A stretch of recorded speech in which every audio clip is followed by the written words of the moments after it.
We started in 2010 with 2 services, members peerings and layer 2 VPNs. We have only 2 nodes, or to say 2 POPs. 2 switches connected with 2 links over the physical separate path to have the redundancy of cable interruption. And that was our beginning. Today, SOX is, as the name stated, Serbian open exchange, is neutral and a fully open platform for virtual interconnection with internet exchanges as one of the service. Over the SOX connection, you can reach several other regional IXPs too.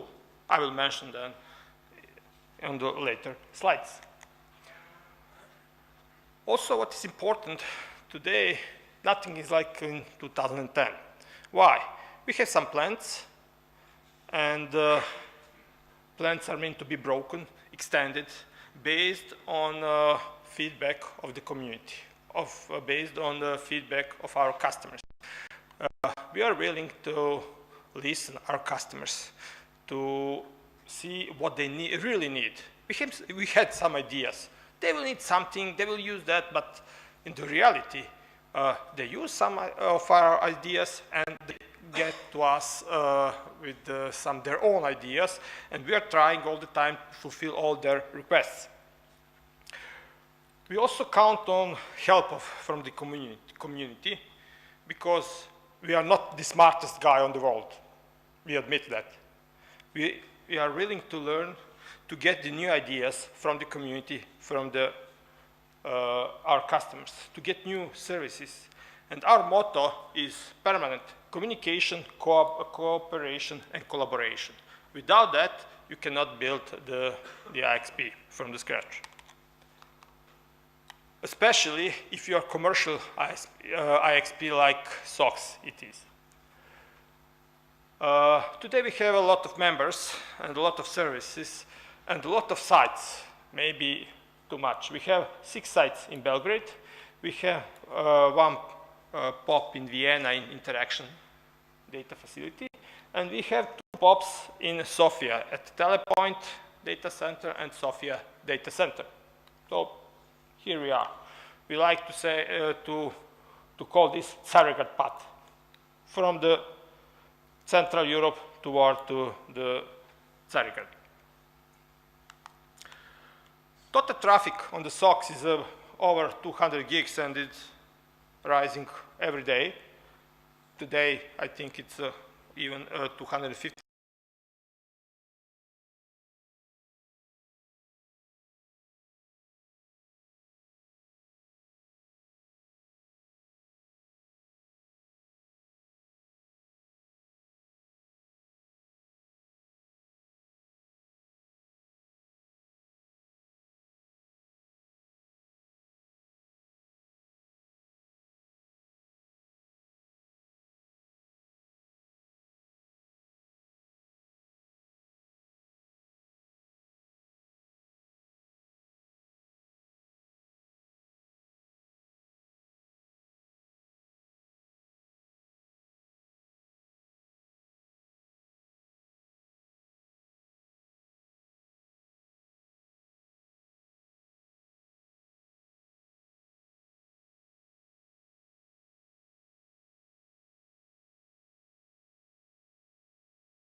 We could So right now we are host of RIPE Atlas Anchor, RIPE Atlas Probes, ARC Qaida, Root View Nodes, University of Oregon, MLab Measurement Lab, thank you to Google.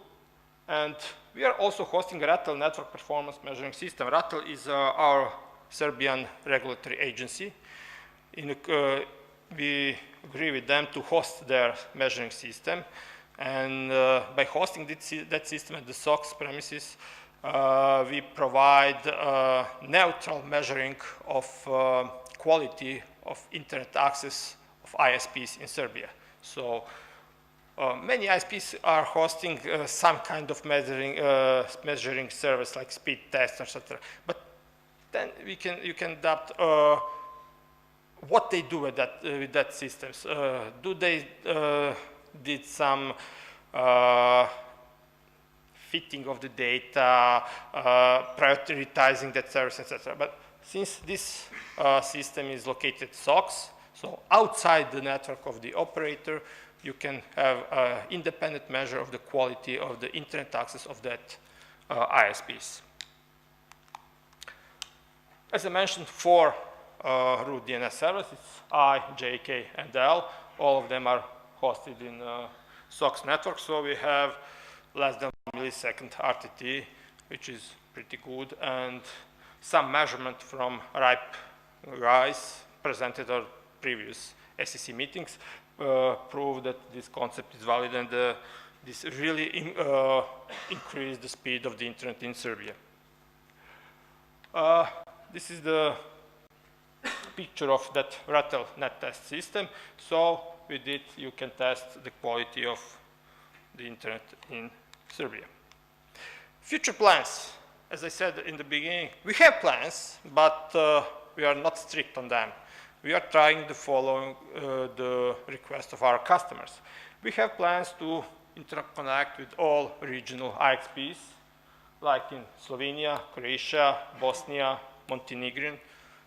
We heard today that our plans is the same as the plans from Montenegro Internet Exchange Point, so that's good. We are on track of our future partners. And we also like to connect with Macedonia. It's not here in the picture, but since the next presentation will be regarding the Albanian Internet Exchange, yes, we are ready to connect with them too. We are neighbors, we should cooperate. What we learned in the past 7 years? If you want to run IXP, you should be very, very, very patient and persistent. Nothing can happen over the night. You must speak with your existing customers. You have to speak with potential customers to convince them that it's good for them to connect to your infrastructure. Don't hesitate to reach out and ask for help. As I said, we are not the smartest guy in the world. And we like to get the knowledge that exists in the community. Learn every day, not just about technology, but about human needs and communicate. We should imagine, invent, innovate, integrate. And do not think that you will go retiring on the Greek coast with IXP business. It's not a very profitable one. If you look in the world, there is only few IXPs that are commercial IXPs. Most of the IXPs are community-driven or something like that, or founded by some funds or whatever. So at the end, communicate, cooperate, collaborate. Till this, everything was marketing. This is how SOX work, if you can figure out. Thank you for your attention. I'm here for any question if you have. This one. This is cool.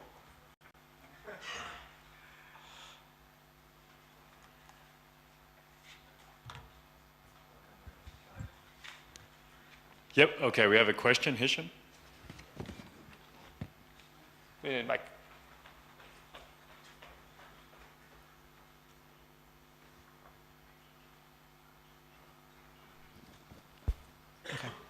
Thank you very much for the presentation, Hisham Ibrahim, RIPE NCC. I have a question for you. You mentioned about interconnecting exchange points, and there's a lot of debate about whether that's a good idea or a bad idea.